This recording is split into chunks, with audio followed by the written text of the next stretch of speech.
Hello everyone, Amiga is back with a vengeance. It's bigger, badder, and better than ever. I'm loading RetroArch from the main user interface right now, and I'm going to go over the various Amiga cores that you're going to be able to load with the update as far as what they entail. So I'm going to go to Load Core, go to the Commodore section.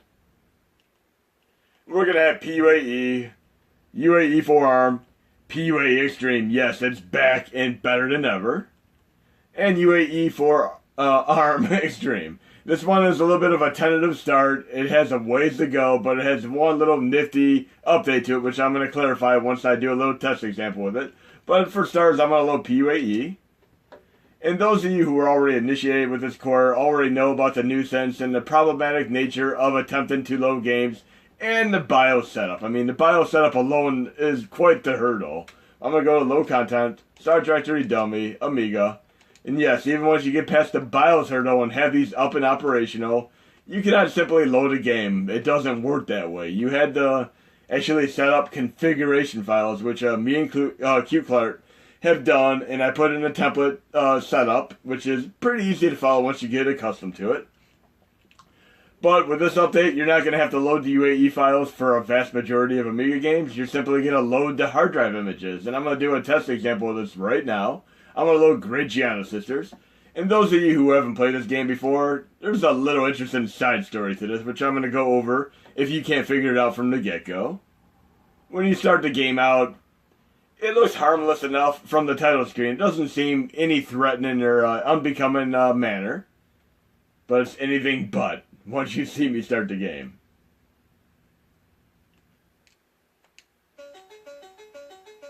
Seems harmless enough.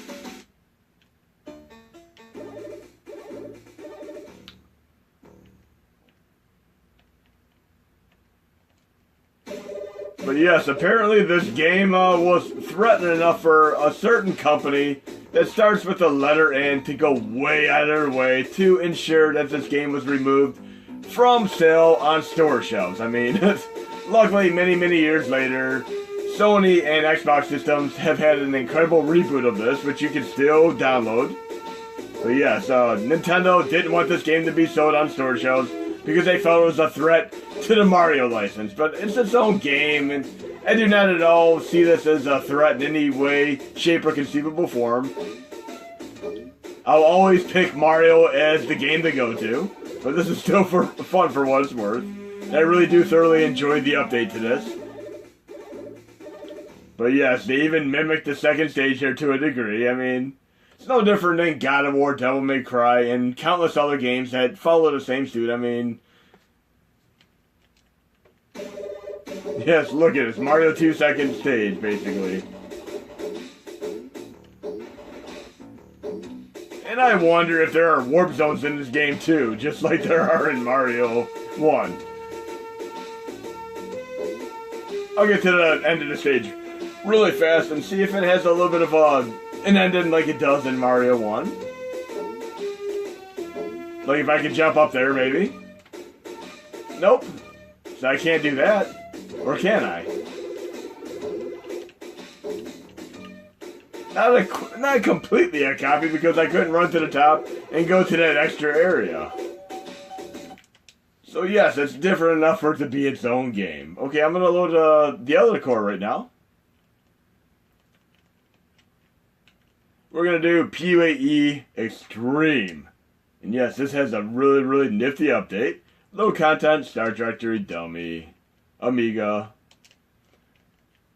How about you say we load a 2-player game? And I'm too lazy to load the UAE configuration file. How about I load the hard drive image instead and see what happens?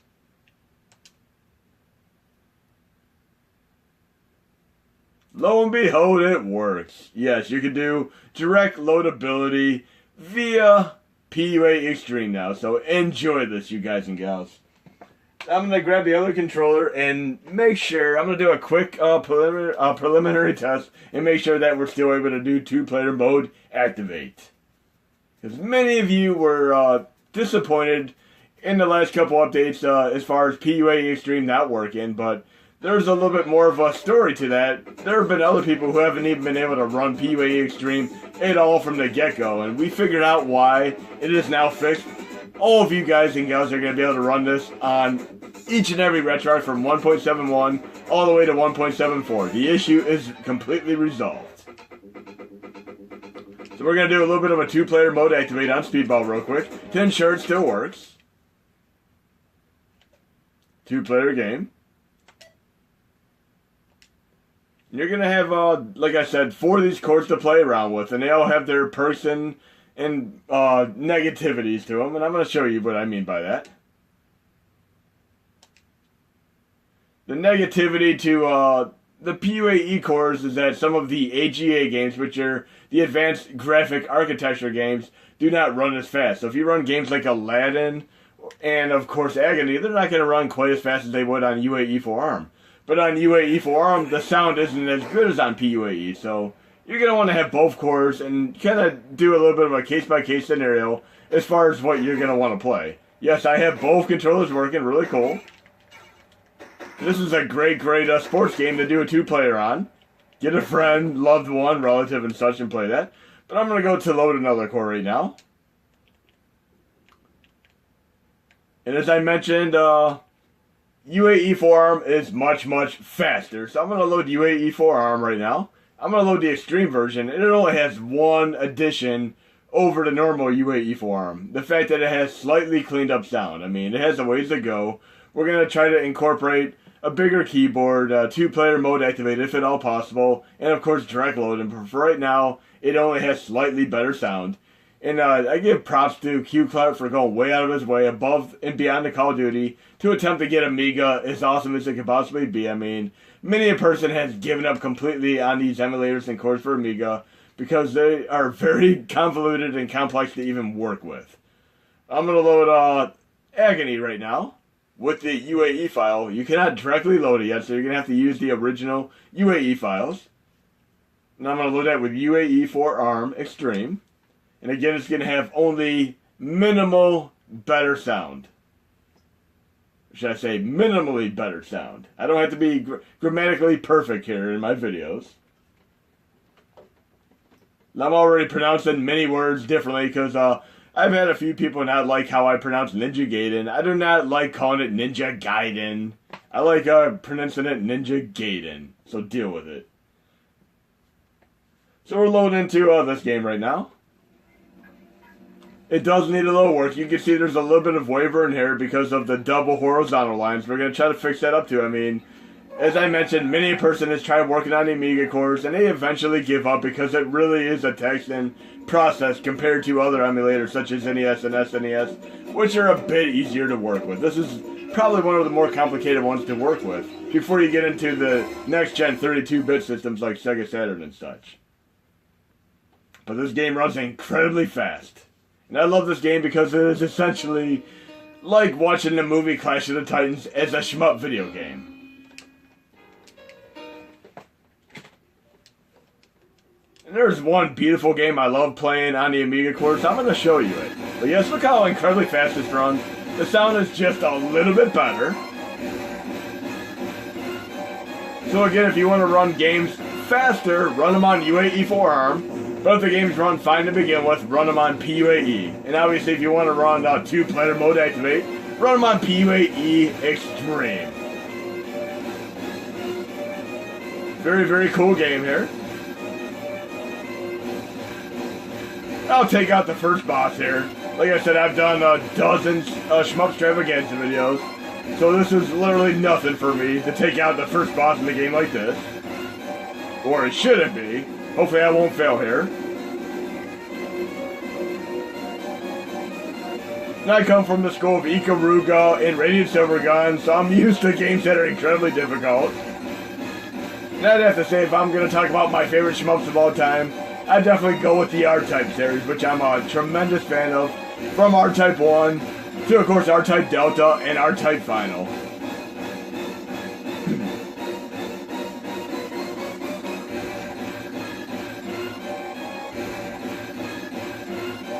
Why didn't they have a game like this on Sega Genesis? They really should have. I would have absolutely loved to be able to play this on my Genesis.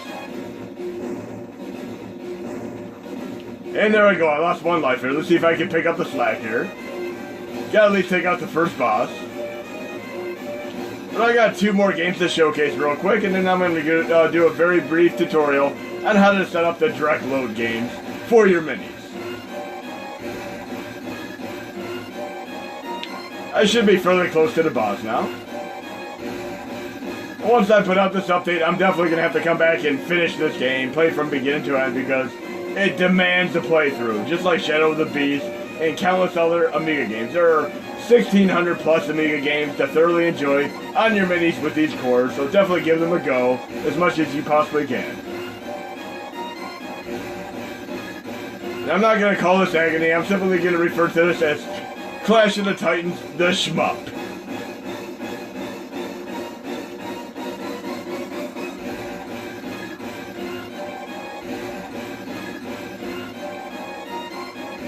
And I wouldn't even attempt to really load this on P-UAE because it runs far too slow to be enjoyable on that core. But it runs really, really nice and nifty fast here on UAE Forearm and UAE Forearm Extreme with very slightly better sound. Okay, I'm down to 1 life here. I can do this. Boss battle, 1 life left. I've been down this road many a time before. Game over! There's my fill for today, so you don't get to see me to do the end boss there unless I continue. But I'm going to go load another game right now. Load core. We'll do P-UAE again. Load content, start directory, dummy, Amiga. And I'm going to load this incredible game that really got my attention when I was working with it on the Commodore 64 core. And there's a very interesting story behind this because when I first loaded this game on the Commodore 64 core a year or 2 ago, it had an issue that the game was not fully playable because there were buttons that were not mappable. And I looked into this and I communicated with people with libretto and we got it implemented into the core itself. And that is now why you're able to map the Commodore 64 cores as well as some of the other PC-driven cores, such as CPC Amstrad and such. I mean, you couldn't even do the special move on the Commodore 64 core. I mean, you could pull up a virtual keyboard, but that was pretty unintuitive. Would you want to play Super Mario Brothers and have to pull up a virtual keyboard just to do the jump button? Hell no. And I get a huge kick out of the intro in this as well as the Commodore 64 versions. Just listen. Very cool. This would have blown me away as a kid. It still does, though. Very cool game. Very challenging. And, again, this is one of the very first games that I played on the Commodore 64 core. And it had mapping issues. But guess what? We no longer have that issue. It is very easy to map the keyboard to the controller now. Which I've showed in countless videos. But, I'm going to be playing the best version of Turrican there is on the Amiga. And it runs pretty fine and dandy on this P-UAE, which has the better sound. I absolutely dig this retro wave style soundtrack here. I probably won't make it too far because this is an incredibly difficult game. But really love the soundtrack here. Would have helped if I got one of the power-ups there. I can literally just let this game sit here and listen to the music. It is really awesome.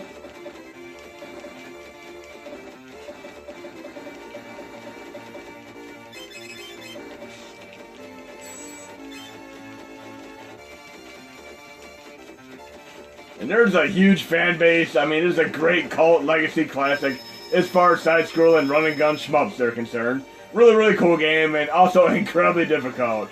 Like I said, it's not one of those games that's a complete pushover. You're going to be playing this quite a few times to get through it, just like your typical Ninja Gaiden game. Yes, Ninja Gaiden, not Ninja Gaiden. And every time you play, you're going to get just a little bit further, and enough to really want you to employ your talents to try to get a little bit further in the game. There we go, I got a power-up that I should hopefully be able to hold on to for a minute here.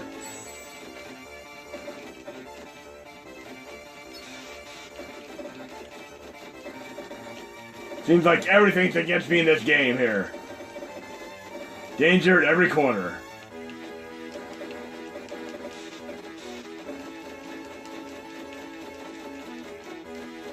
Literally a third bar of energy here. I could do this. This really does feel like a full-fledged arcade game. The soundtrack is incredible here. I'm really blown away by the soundtrack.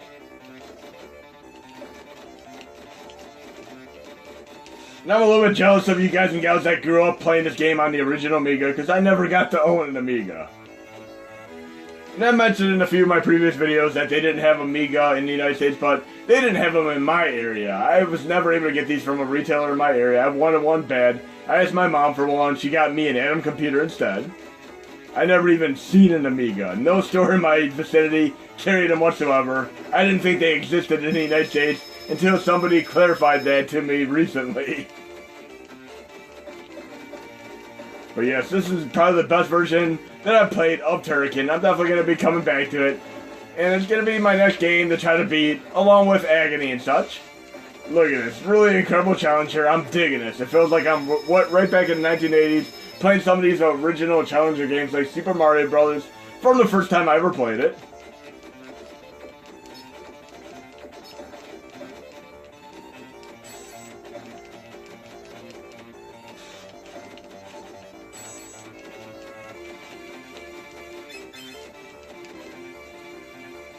Okay, I only have one life left, so I doubt I'm going to make it very far here. But yes, I'm going to be coming back and playing this game without a doubt. And those of you who already have a familiarity with the Turrican series, feel free to post your little story of your experiences with Turrican in the past. Look, I'm getting my butt kicked here. Enjoy seeing me get my butt kicked here. Okay. We're going to move on to one more game here. I'm going to load Shadow of the Beast with the UAE Forearm Extreme with better sound. Then I'm going to move over to the PC and do a little bit of a tutorial on how to appropriately add these games for direct loadability on your Mini. So, Start Directory Dummy, Amiga, and I'm going to have to load the UAE configuration file because I'm loading UAE Forearm Extreme. And I'll have this all detailed in the release notes as well. It's not going to take too much for you to get accustomed to. But man, I want to push this update out and be able to come back and play Agony from beginning to end. Play Shadow of the Beast from beginning to end. And of course, Turrican. I know Turrican's probably going to kick my butt for a good day or two. But I definitely want to come back and play this because this is the first game that has truly challenged me in quite some time. This game runs fine on P-UAE, but it runs much faster on UAE Forearm. So, I mean, I'm fine with it on either core. And of course, I have the PlayStation 4 version, which I showcased in my last video. And I have the unlockable version of the original Shadow of the Beast on there, which is by far the best way to play it if you have the PS4 version. We'll try it out on here as well, and also I completely dig the TurboGrafx CD version, which happens to have that full CD soundtrack. I mean, all of the TurboGrafx CD and Sega CD games are notable for their incredible CD soundtracks.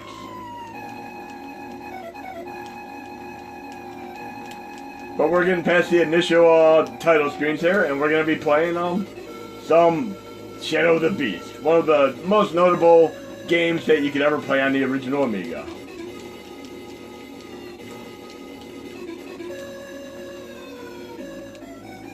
And I love how the music fades out and you know that you're getting in-game here. Again, in future updates, we're going to do more and try to get these Amiga cores better and better over time. I mean, it's not so easy. It takes a bit of work to really get this out. A lot of testing. I'd have to say I've done probably 500 plus tests to be able to get these running the way I wanted them to run.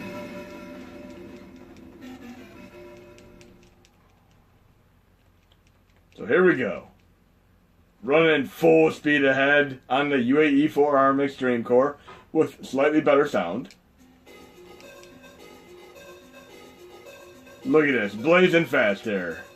And the sound is not that bad. It's better than it was on the original UAE Forearm release. Still has a ways to go. Hopefully we'll be able to fix it up completely so it is as good as the P-UAE core, should I say.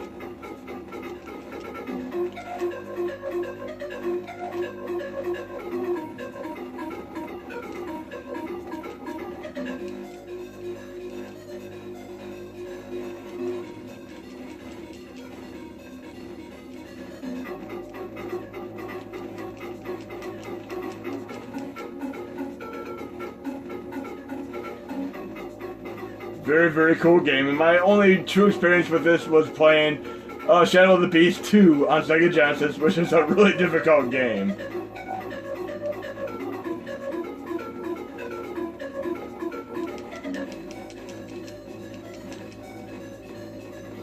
I'm low on energy here, so I think I'm going to be failing pretty quick here. Only 2 bits of energy left. Get ready for me to be done. One more, I'm done. There I go. Done like that. Not the easiest game, but incredibly cool. But hopefully you're going to enjoy the update. I'm going to move over to the PC and do the direct load content tutorial. I'm going to give you one example here real fast. I'm going to go to Start Directory, Dummy, Amiga. I have a direct load folder. There's a specific way you can do them if you actually have the games titled as such right here. AGA, ECS. This is Advanced Graphic Architecture. Then we have the Enhanced Chipset. And then the Original Chipset. These are the ways that you can do them to manually choose them. But I have it where it's going to actually run the vast majority of the games without you even having to do this. But this is going to be something that I cover in a future update. You're not going to have to worry so much about this now. But this is the way that it's set up, essentially. So let me move over to the PC real quick and show you how to add the games so that you can run them with the direct load.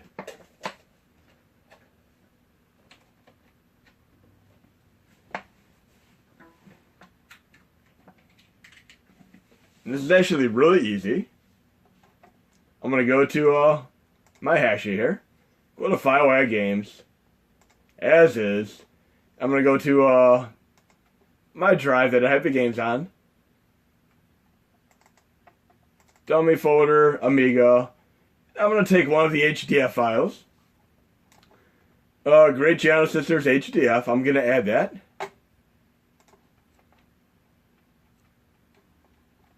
And I'm going to change this right here to be with the Amiga core. I'm going to do a P-UAE. Because I want to run with that core, but if I want to run with the Extreme core, I'll make it Extreme. It's not really going to matter either way, whichever one you want to choose to do it with. But P-UAE, I'm going to do Google for some art here on Great Gianna Sisters. Then I'll just make this Amiga here.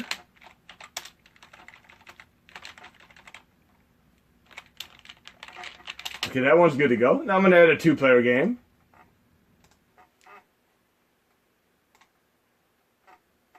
We'll do SW4, which is essentially Firepower 2000 on Super Nintendo. I'm going to add the SW4 HDF file. Change that to PUAE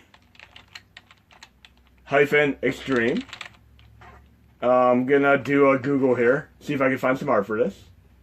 Okay, I found that right away. Amiga